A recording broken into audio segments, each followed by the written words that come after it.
Hello दोस्तों, आप सब कैसे हो। आज की ये कहानी ली नाम के लड़के की है जिसने अपने भाई को अपनी आंखों के सामने मरता देखा, लेकिन एंड में उसको खुद भी वही चीज फेस करनी पड़ती है। तो वो उस सिचुएशन से कैसे बाहर आएगा, देखते हैं वीडियो में। और ये स्टोरी नहीं, एक रियल बैटल है जिसे एंजॉय करने के लिए सब्सक्राइब जरूर कर लीजिए। मूवी की शुरुआत होती है जापान के एक शहर ओकिनावा से, जहाँ एक लड़का जिसका नाम डैनियल है वो अपने कराटे मास्टर के पास पहुंचता है और वहां पर लगी तस्वीरों के बारे में पूछने लगता है। तो ये मास्टर उसे बताते हैं कि इस आदमी ने ही कराटों को ओकिनावा में लाया था। इसके बाद हमें कई साल बाद का सीन दिखाया जाता है जिसमें चाइना के एक कुंग-फू सेंटर में सभी बच्चे कुंग-फू सीख रहे थे। तभी ये छोटी बच्ची मास्टर हान को बताती है कि डॉक्टर आ रही हैं। तो मास्टर इस ली नाम के लड़के को बुलाता है। इसके बाद मास्टर डॉक्टर के पास आ जाता है। तो डॉक्टर मिस्टर हान से कहती है मेरा बेटा ली कहाँ है। वो कहती है कि मैं अपने बेटे को यहाँ से वापस ले जाना चाहती हूँ क्योंकि मैं पहले अपना एक बेटा खो चुकी हूँ। लेकिन मास्टर कहता है कुंग-फू उसके लिए बहुत जरूरी है। तो डॉक्टर कहती है कि मेरी न्यूयॉर्क में जॉब लग चुकी है। तो वो उन्हें 2 कैप देकर चली जाती है, एक उनके लिए और दूसरी उनके बेटे ली के लिए। ली अपनी माँ के पीछे जाता है और उन्हें कहता है कि हमारी जिंदगी यहीं जापान में ठीक है। लेकिन उसकी माँ कहती है कि हमें न्यूयॉर्क में नई जिंदगी शुरू करनी चाहिए। तो उसकी मॉम नहीं मानती, तो ली अपनी मॉम के साथ न्यूयॉर्क में आ जाता है। इसके बाद वो एक पिज्जा शॉप पे जाता है। यहाँ पर उसे मिया नाम की लड़की मिलती है। तो वहाँ पर कुछ बातें करने के बाद वो वापस आ जाता है। फिर अगले दिन उसकी मॉम अपनी जॉब पर एक हॉस्पिटल चली जाती है और ली अपने स्कूल चला जाता है। स्कूल के पहले दिन वो स्कूल में अकेला सा ही रहता है, बस सिर्फ मिया को जानता है और उसकी मदद करने लगता है। रास्ते में वो एक कराटे सेंटर भी देखता है, लेकिन मिया ली को वहाँ जाने से मना करती है। तो इसके बाद वो दोनों एक ग्रोसरी शॉप से कुछ सामान लेकर आ जाते हैं। इसके बाद ली अपने घर आ जाता है और उसकी मॉम पूछती है कि स्कूल कैसा था। तो वो कहता है अच्छा था और सिर्फ एक दोस्त बना है। इसके बाद अगले दिन मिया ली को स्कूटर पे न्यूयॉर्क शहर घुमाने ले जाती है, लेकिन रास्ते में उनका स्कूटर खराब हो जाता है। तो वो मेट्रो से घर आने लगते हैं, लेकिन वहाँ पर कॉर्नर नाम का लड़का आ जाता है और ली को मिया के साथ देखकर ली को एक मुक्का मार देता है। तो इसके बाद मिया ली को अपने डैड विक्टर के पास ले आती है, जो मेकअप से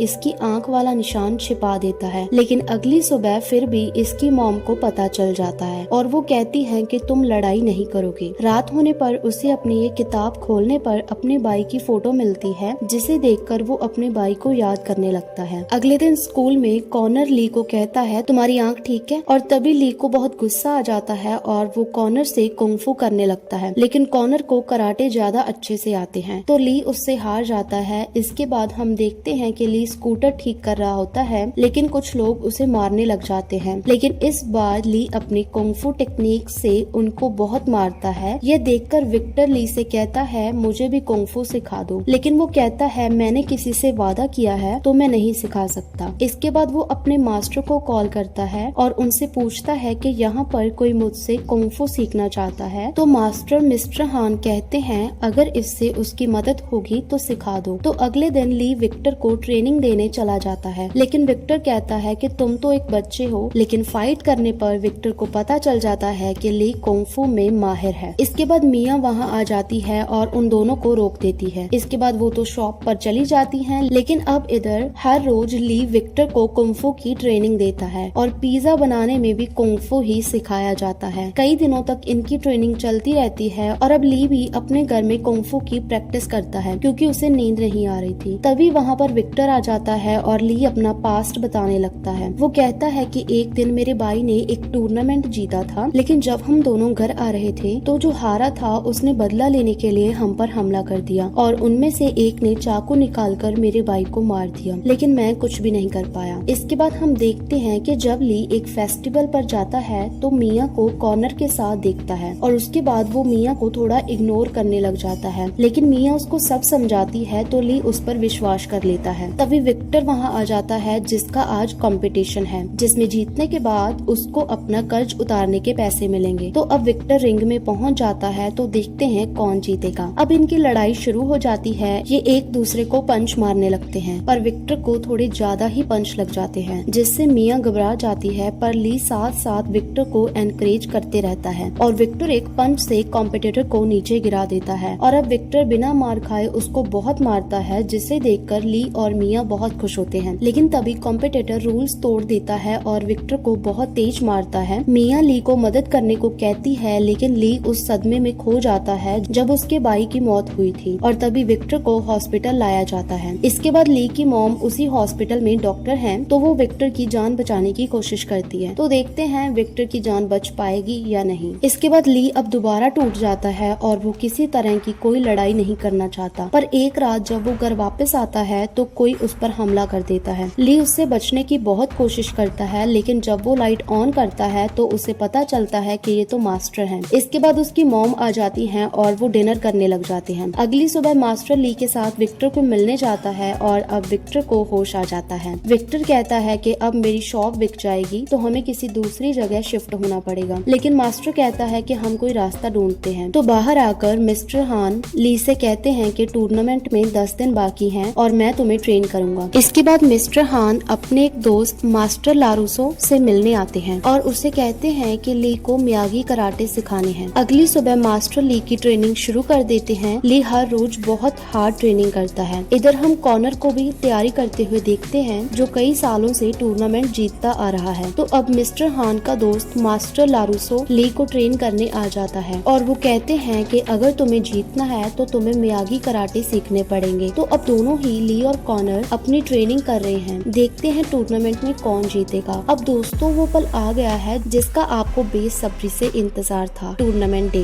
देखते हैं आज कौन $50,000 जीतेगा। ली फाइनल में पहुंचने के लिए कई कॉम्पिटिटर्स को हराकर सेमीफाइनल में पहुंच जाता है और इधर कॉनर भी कई प्लेयर्स को हराता है। पर एक बात तो पक्की है कि लास्ट फाइट तो ली और कॉनर के बीच ही होगी और अब विक्टर भी बिल्कुल ठीक हो गए हैं। देखते हैं क्या बनता है। और अब ये दोनों मास्टर अपनी टेक्निक ली पर आजमाते हैं, जिससे ली का तो बुरा हाल हो जाता है। कई दिन और ट्रेनिंग चलती रहती है, जिसमें ली को बहुत ही मेहनत करनी पड़ती है, लेकिन कॉनर को भी अभी तक कोई नहीं हरा पाया। तो दोस्तों फाइनली आपका इंतजार खत्म हुआ। आज है टूर्नामेंट का फाइनल मैच और आज तो ली की मॉम भी उसको जीतने का हौसला देती है और अब फाइट शुरू होने वाली है। कॉनर भी बहुत गुस्से में है। तो दोस्तों कमेंट में बताएं कि आप किसकी साइड हो और इन दोनों को जीतने के लिए चाहिए 8 पॉइंट्स। पहले बार में ही कॉनर तो अपने 2 पॉइंट्स बना लेता है, पर ली का अभी तक 0 पॉइंट ही है और कॉनर के हैं 4 पॉइंट्स। और अब ली भी अपना जोश दिखाता है और अपना पहला पॉइंट बना लेता है और देखते ही देखते इन दोनों के पॉइंट्स बराबर हो जाते हैं और ली अब फोकस के साथ सभी टेक्निक्स इस्तेमाल करता है और अब ली के पॉइंट्स हैं 7 और कॉनर के पॉइंट्स हैं 5। लेकिन तभी कॉनर ली को हेडशॉट लगाकर अपने भी 7 पॉइंट्स बना लेता है और तभी ली को सब हिम्मत देते हैं और अब दोनों की जीत में बचा है सिर्फ 1 पॉइंट। और अब ली कॉनर को अपने जाल में फंसाने के लिए एक टेक्निक का इस्तेमाल करता है, जिससे कॉनर कंफ्यूज हो जाता है और ली उसे नीचे गिराकर अपना लास्ट पॉइंट हासिल कर लेता है, जिसके बाद ली इस टूर्नामेंट को जीत जाता है। गुस्से में कॉनर उस पर हमला करने की कोशिश करता है, लेकिन ली उससे बचकर उस पर वार करने ही वाला था, लेकिन मास्टर हान उसे रोक देते हैं। ली के जीतने के बाद सभी बहुत खुश होते हैं और उसकी मॉम भी ली को गले लगाती है। इसी खुशी में वो सब पिज्जा पार्टी करते हैं और आखिर में मिस्टर हान मास्टर लारूसो को भी पिज्जा बेचते हुए थैंक यू कहते हैं और यहीं पर हमारी मूवी खत्म हो जाती है। तो दोस्तों अगर आपको ये वीडियो अच्छी लगी हो तो आपका एक लाइक और सब्सक्राइब मुझे बहुत मोटिवेशन देगा। तो लाइक और सब्सक्राइब किए बिना मत जाना।